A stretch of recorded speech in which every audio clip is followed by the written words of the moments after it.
Friends, मैं आपका दोस्त Arun Kumar Rathore. I am digital coach and IT professional. दोस्तों, हम अक्सर कुछ ऐसी कॉमन गलतियां करते हैं जिसकी वजह से कि हम अगर स्टेज पर जाते हैं तो हमें हमेशा डर उन बातों का रहता है जिसकी वजह से हम अक्सर कोई ना कोई गलतियां कर देते हैं। दोस्तों, वे कुछ ऐसी कॉमन सी मिस्टेक्स हैं जिनको हम चाहें तो प्रैक्टिस के माध्यम से दूर कर सकते हैं, क्योंकि हर चीज़ का जो हल है वो केवल और केवल प्रैक्टिस है। तो दोस्तों, चलिए इस पर थोड़ा सा प्रकाश डालते हैं। दोस्तों, सबसे पहली जो गलती होती है वो अक्सर ये होती है कि हम सोचते हैं कि हम बोल नहीं सकते, हमारे पास बोलने के लिए शब्द नहीं है, हमारे पास हम अगर स्टेज पे जाएंगे तो क्या कहेंगे, हम अगर भूल गए।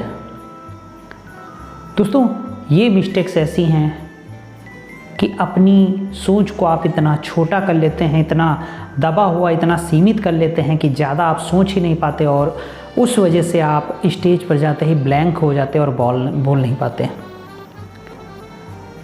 दोस्तों, कभी कभार ये भी डर लगता है कि हम स्टेज पे चले तो गए और हम बोलने भी लगे, लेकिन बोलने पर हमारे जो आसपास के लोग हैं, जो सुनने वाले लोग हैं, वो हमको क्या कहेंगे। कहीं उनको अच्छा नहीं लगा तो वो गलत कमेंट तो नहीं करेंगे, कहीं उनको अच्छा नहीं लगा तो वो नहीं सुनेंगे, गलत बातें बोलेंगे। तो दूसरों के बोलने की एक डर रहता कि दूसरों को कैसा लगेगा। इसके अलावा जो दोस्तों ये भी रहता है डर कि कहीं मैं स्टेज पर गया और वाक्यों को भूल गया, अपनी स्पीच को भूल गया तो क्या होगा, या मैं प्रेजेंटेशन जो है वो स्टेप बाय स्टेप नहीं दे पाया तो क्या हो जाएगा। दोस्तों, कुछ नहीं होगा। आपको सही से स्पीच की अगर तैयारी कर लेते हैं और उसकी प्रैक्टिस भी कर लेते हैं तो आप भूलने के बहुत कम चांसेस हैं। और दोस्तों, आप भूलने के डर से अगर ये गलती कर देते हैं कि आप स्पीच लिख के ले जाते हैं और पढ़ के स्पीच देते हैं, तो दोस्तों उस स्पीच का भी कोई प्रभाव नहीं पड़ने वाला है, क्योंकि लोग पसंद नहीं करते हैं कि आप कुछ लिखा हुआ बोलें। दोस्तों, लोगों को पसंद है हमारे आपके जैसे सिंपल बात करना।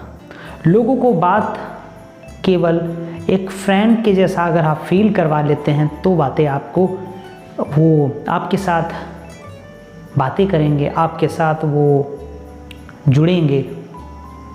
लेकिन दोस्तों, आप अगर ये सोचते हैं कि नहीं, मैं तो स्पीच दूंगा, लिखा हुआ दूंगा और जो वर्ड टू वर्ड है वो दूंगा, तो दोस्तों वर्ड टू वर्ड भी कभी स्पीच नहीं दी जाती है, निबंध लिखे जाते हैं। तो दोस्तों, आप यहाँ निबंध लिखने नहीं आए हैं, आप यहाँ लोगों को अपनी बात जो है उसको सरल ढंग से, जो उनकी लैंग्वेज है, जो उनकी पर्सनालिटी है, जैसा उनका माहौल है, उसके हिसाब से आप उनको वो बातें कहेंगे।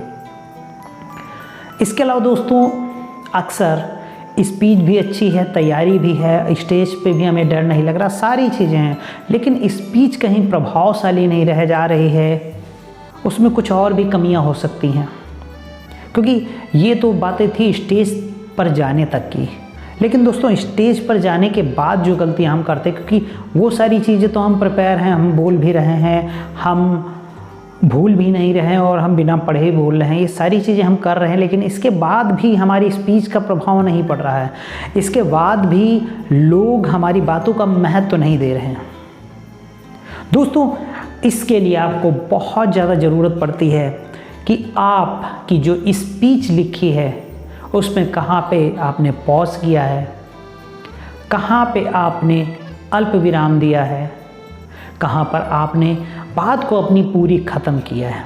यानी कि जो उसके पॉज हैं, जो जहाँ पर रुकना है, जहाँ पर ठहराव है, जहाँ पर हमें कंटिन्यू बोलना है, वो सारा फ्लो किस तरीके से हम बोल पा रहे हैं, किस तरीके से मैनेज कर पा रहे हैं। यानी कि आप स्पीच को कितनी फ्लुएंटली बोल रहे हैं, और साथ साथ में आपको ये भी देखना है, आप बहुत जोर नहीं बोलने चाहिए, आप बहुत स्पीड में नहीं बोलना चाहिए, और आप बहुत धीमा भी नहीं बोलना चाहिए, क्योंकि अगर आप धीमा बोलेंगे तो लोग छोड़कर स्पीच को भाग जाएंगे। तो दोस्तों आपको ये भी ध्यान रखना है, ना आपको बहुत स्पीड में बोलना है, ना आपको बहुत धीमे बोलना है। यानी कि आपकी स्पीच की जो रफ्तार है वो एक मीडियम कैटेगरी की होनी चाहिए, जिस तरीके से हम सामान्य बातें करते हैं। हाँ, कहीं कहीं पर हमें स्पीड की ज़रूरत पड़ती है, लेकिन वो एक विशेष मौका, इस चीज़ को आपको पहचानना पड़ेगा। कहीं पर हमें स्लो बोलना या रुकना पड़ता है, वो चीज़ हमें देखनी पड़ेगी, लेकिन आपकी ओवरऑल स्पीच जो है वो एक मीडियम वे में होनी चाहिए। जिस तरीके से आप बातें करते हैं अपने फ्रेंड्स के साथ, उस तरीके से होनी चाहिए। साथ साथ में हमारी वॉइस टोन ना ज़्यादा हाई होनी चाहिए और ना बहुत लो होनी चाहिए, क्योंकि अगर आप पिच को हाई कर देंगे तो लोगों को वो बातें वो कर्कश लगने लगेंगी, और अगर आप बहुत धीमा कर देंगे तो लोग सुन ही नहीं पाएंगे, लोग उसको समझ ही नहीं पाएंगे, और कहीं ना कहीं आपका उनका जो है वो ब्रेकअप हो जाएगा। दोस्तों इसके अलावा आपको बॉडी लैंग्वेज का अच्छे से इस्तेमाल करना है, आई कॉन्टेक्ट्स का अच्छे से इस्तेमाल करना है, फेशियल एक्सप्रेशन का अच्छे से इस्तेमाल करना है, और फीलिंग्स का भी अच्छे से इस्तेमाल करना। जितना ज़्यादा आप उनके दिल के साथ जुड़ेंगे, जितना ज़्यादा आप उनके फीलिंग के साथ जुड़ जाएंगे, उतना ज़्यादा आप अपने आप में बेहतर स्पीकर बन पाएंगे और बेहतर स्पीच डिलीवर कर पाएंगे।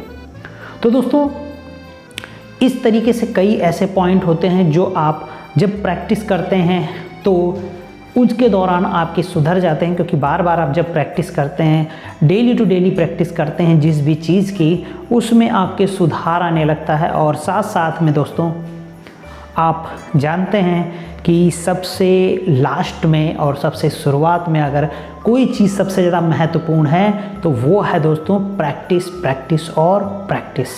अगर आप प्रैक्टिस करेंगे तो ज़बरदस्त आपको पब्लिक स्पीकर बनने से, एक ज़बरदस्त वक्ता बनने से दुनिया की कोई ताकत नहीं रोक सकती है, और ये आप करके रहेंगे, ये मैं गारंटी से कह सकता हूँ।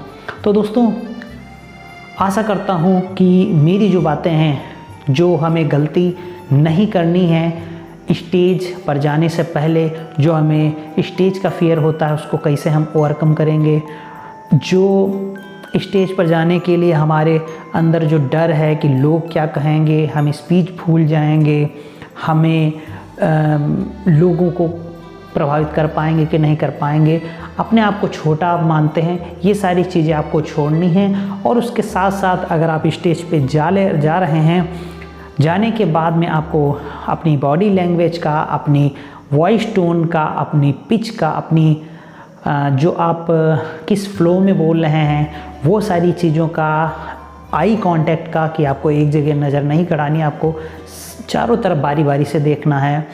तो ये सारी चीज़ों का, इन सारी बातों का आपको ध्यान रखना है विशेष रूप से।